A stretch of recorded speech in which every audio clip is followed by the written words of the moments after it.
Gordon Thompson a déjà eu peur de mourir dans l'anonymat. La dépression qui s'ensuivit faillit avoir raison de lui. Aujourd'hui, une vedette reconnue, il plonge dans sa vie, les jours tristes loin derrière. 5 Italiennes promirent un jour à leur mère qu'elles prospéreraient. Voici les sensationnelles sœurs Fendi, la première familia italienne de la mode.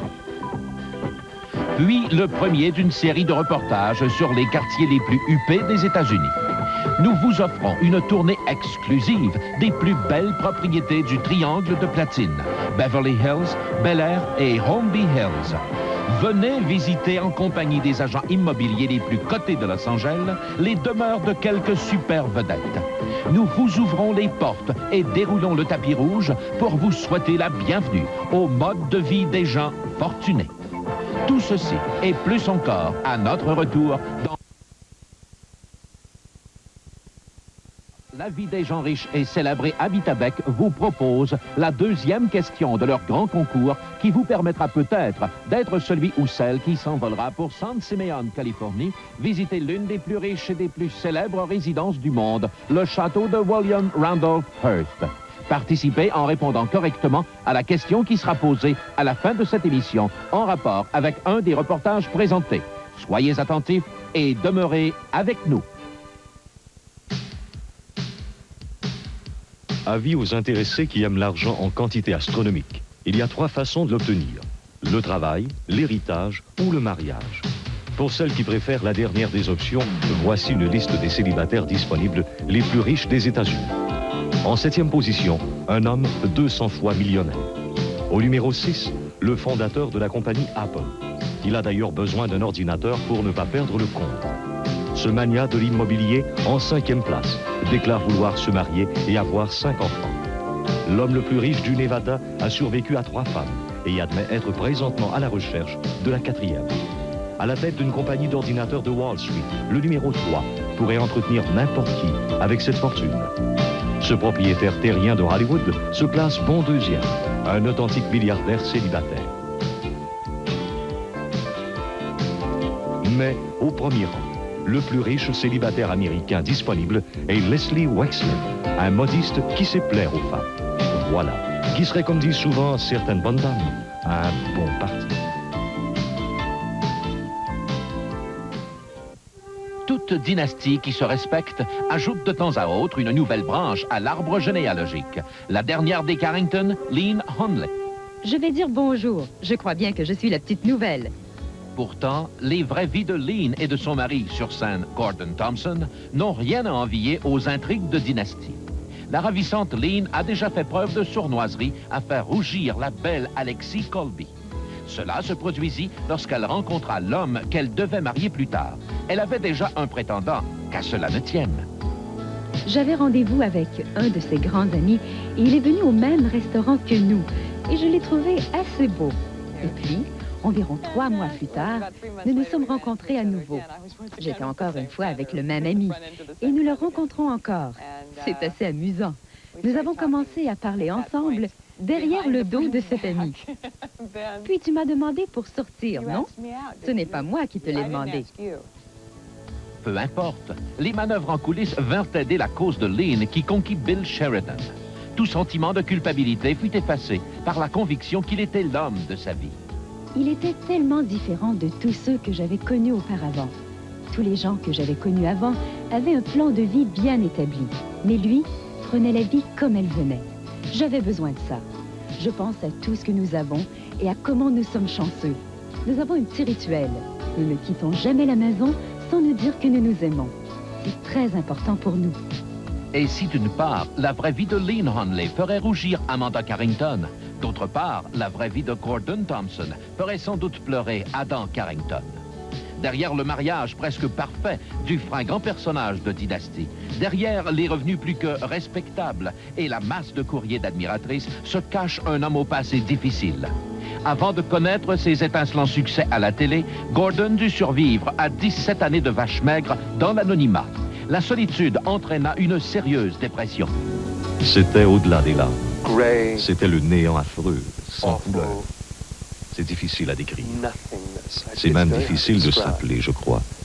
Ce genre de dépression C'est comme tenter de se rappeler ce qu'est la douleur, ce qui n'est pas facile.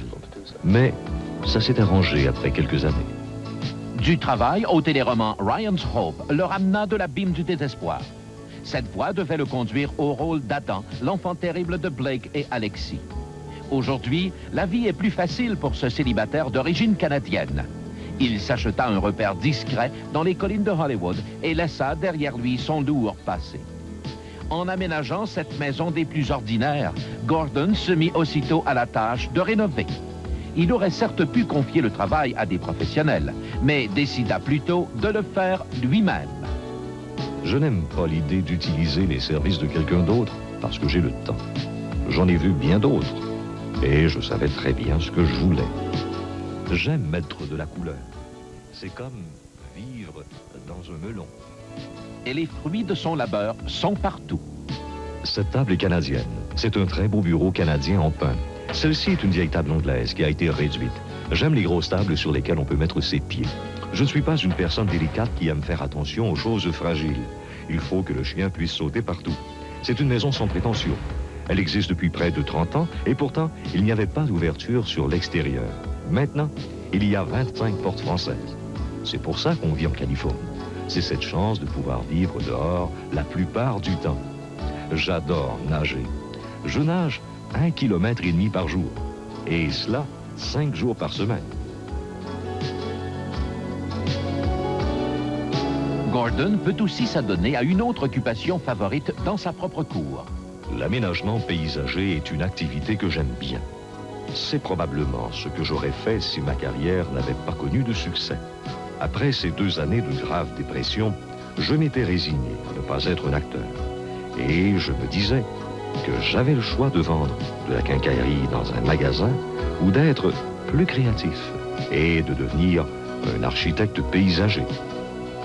Mais Dynasty devait le projeter dans la stratosphère des grandes étoiles. Devenu membre du Jet Set, il fit une apparition à la télévision britannique, ce qui l'amena à côtoyer la royauté. Ils ont fait de moi leur correspondant social spécial pour la saison londonienne et j'ai pu aller à Henley. Je crois que Henley représente bien l'image que se font la plupart des Américains du mode de vie anglais, comme par exemple de rencontrer le prince Charles après un match de polo. Ça a été un choc de bavarder avec le prince de Galles lorsqu'il m'a dit « Ma femme adore votre émission. Elle m'a amené à l'écouter aussi. » Et vous vous demandez sa femme. Ah oui, elle, vous comprenez, vous ne vous imaginez pas la princesse de Galles dans le rôle de femme de quelqu'un. Il ne faut toutefois pas beaucoup d'imagination pour se laisser convaincre que l'homme derrière l'impeccable Adam Carrington est aussi quelqu'un qui aime s'habiller.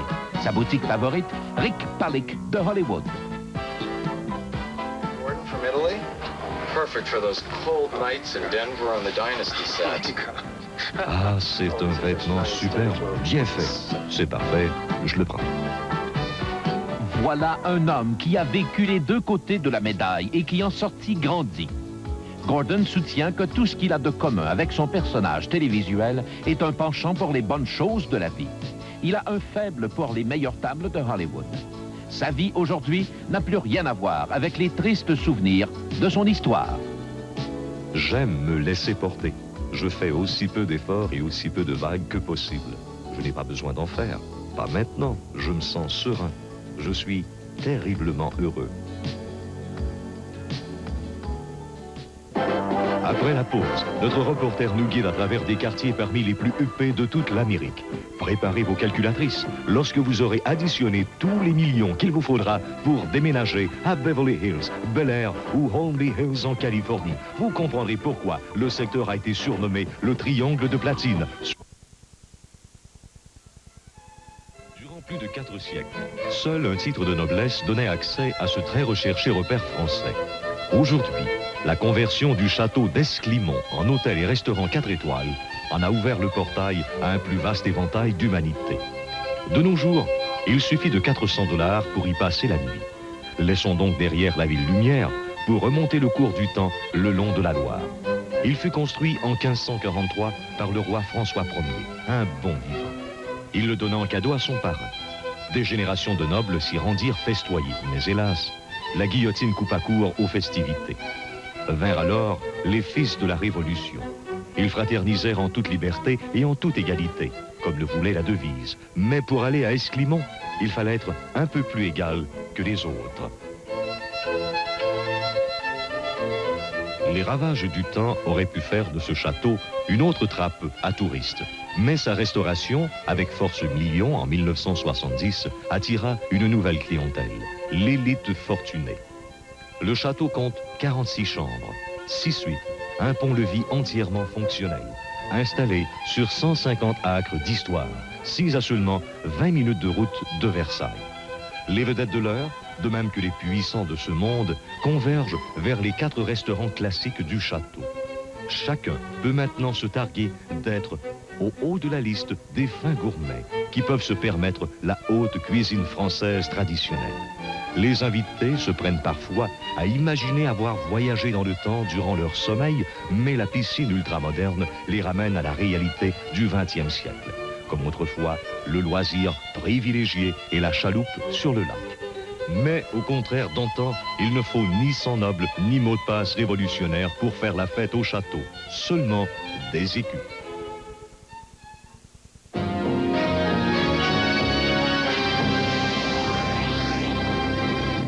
Beverly Hills a toujours été le symbole d'un mode de vie plutôt sélect. Mais au prix d'aujourd'hui, ceux qui s'y retrouvent ne sont plus qu'un faible pourcentage de ceux qui pouvaient se le permettre auparavant. Suivez-nous dans ce premier de 2 reportages sur l'immobilier le plus chic du monde. Quel que soit l'angle sous lequel on regarde Beverly Hills, il faut admettre qu'il s'agit d'une terre de châteaux, de vedettes et d'hypothèques dans les 7 chiffres. Le tout commence à paraître le quartier de Will Rogers, le premier maire de Beverly Hills. Il convainquit Mary Pickford et Douglas Fairbanks d'en devenir les premiers citoyens célèbres. Aujourd'hui, leur domaine légendaire est évalué à plus de 7,5 millions de dollars. Ce genre de facture, toutefois, fait à peine sourciller dans ce quartier. Nous avons demandé aux plus importants agents immobiliers de nous emmener en tournée dans ce qu'on appelle le triangle de platine. Beverly Hills, Bel Air, Holmby Hills et la superbe Malibu. Le triangle de platine est sans nul doute l'immobilier le plus dispendieux en Amérique. Les spécialistes de l'endroit disent, presque sérieux, que vous pourriez échanger les 4 localités pour tout l'immobilier de certaines villes d'importance et sortir avec un profit. L'agent immobilier Fred Sands nous parle de Beverly Hills. C'est incroyable. J'ai vendu de l'immobilier à Beverly Hills dans les années 60 et nous vendions alors pour 60 000 $ des maisons qui aujourd'hui en valent 1,5 million. Et quand nous les vendions 60 000 $, les gens disaient qu'elles ne monteraient jamais plus haut, que ça ralentirait. Ça n'a pas ralenti. Bien que Sands vende des maisons de prix variables, il accorde une attention toute particulière au domaine avec des prix faramineux. Son agence s'adresse exclusivement aux acheteurs très riches. C'est le seul endroit en son genre. Pour y entrer, vous devez être prêt à dépenser au moins 1 million de $. Le courtier qui vend une maison de 1, 2 ou 3 millions de $ doit savoir qui habite le quartier, le statut que ça implique, où se trouvent les quartiers des domestiques, s'assurer qu'il y a un bidet et être bien certain de comprendre le mode de vie des gens qui achètent des maisons dispendieuses. Par exemple, une villa de 4,5 millions qu'on l'a chargée de vendre cache un passé de soirées folles et turbulentes. Elle a appartenu au flamboyant chanteur britannique Elton John, puis au non moindre flamboyant Prince. Ces portes sont irremplaçables. Elles proviennent du Plaza Hotel original de New York et elles ne sont qu'un exemple de tous les petits détails que l'on retrouve partout dans cette magnifique demeure.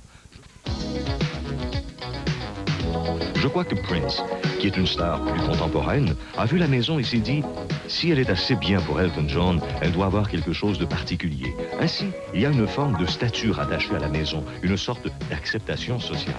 Cette suite des maîtres est l'une des plus grandes de Beverly Hills et a plus de 180 mètres carrés. Elle est plus grande que la maison américaine moyenne. Le tapis violet a probablement beaucoup plu à Prince. À 4 250 000 $, cette maison est un très bon achat. Sauf que si vous voulez aussi le plafonnier Tiffany, qui est un héritage de la famille Tiffany, il faudra payer un supplément.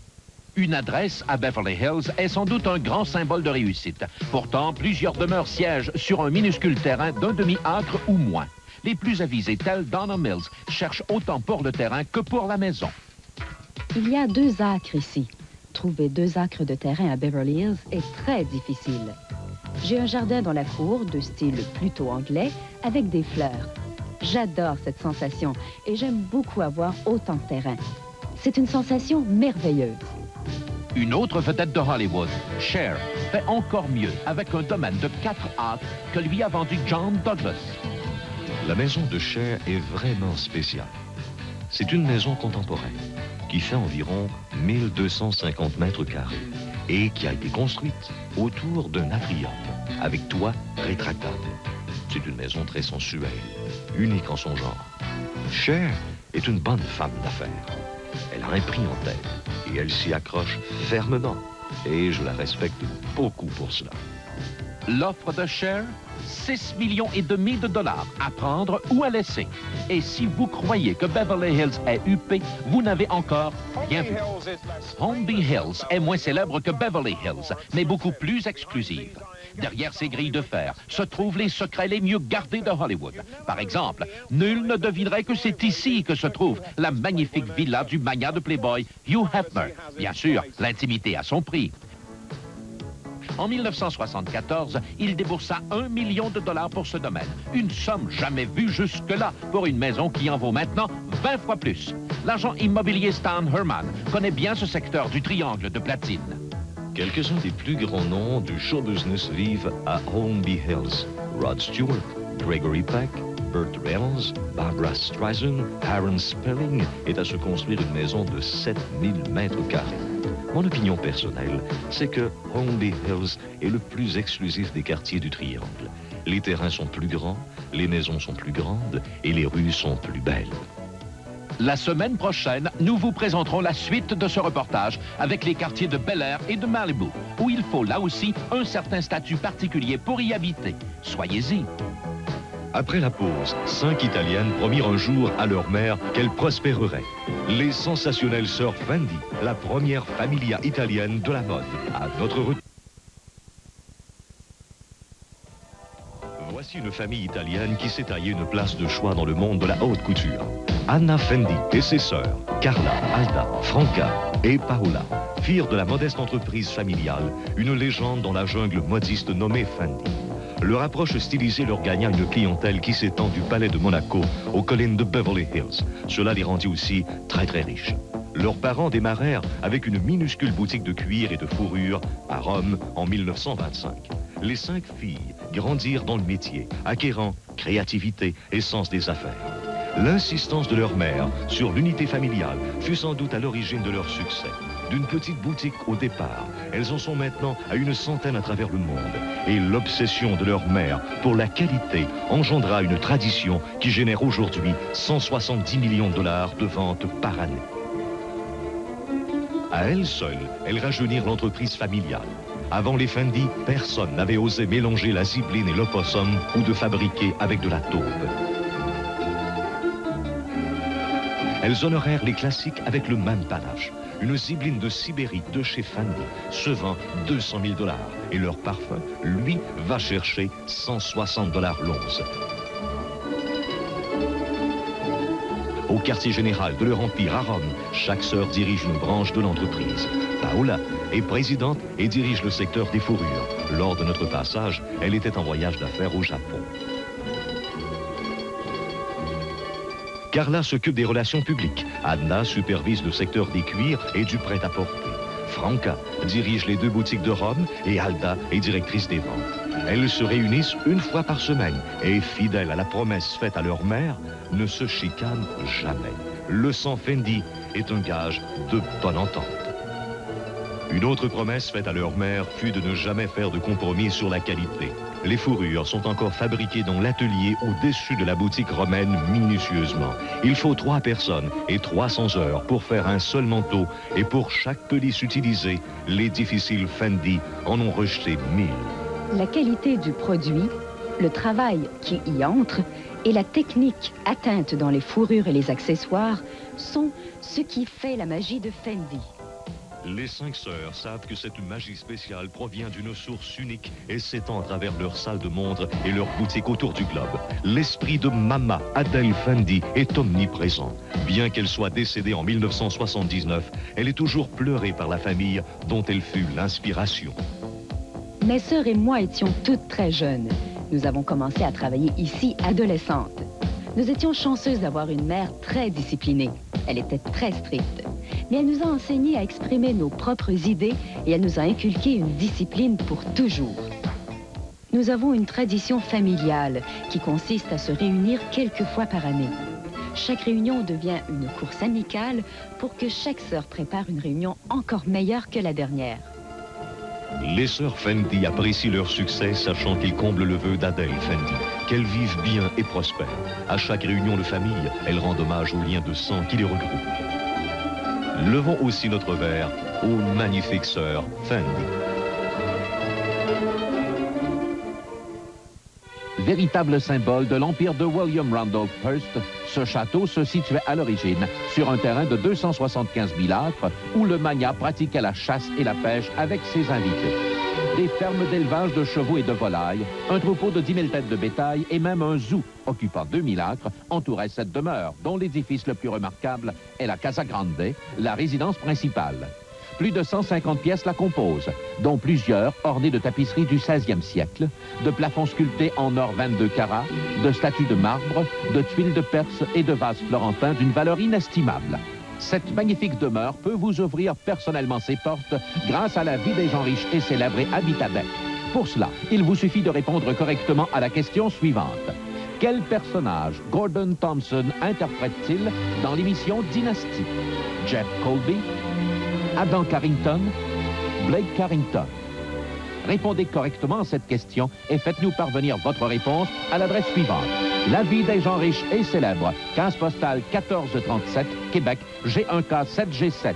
Le nom de l'heureux gagnant sera divulgué le 31 mars lors de cette émission. Participez nombreux. Voilà, c'est la fin d'une autre incursion dans le monde du luxe et de la gloire. Joignez-vous à nous pour une autre émission de la vie des gens riches et célèbres. Hey, ici Claude Boulard. N'oubliez pas, demain matin, 6h45, c'est le tirage final de Café Chaud à l'eau, hein, le condo, le bateau.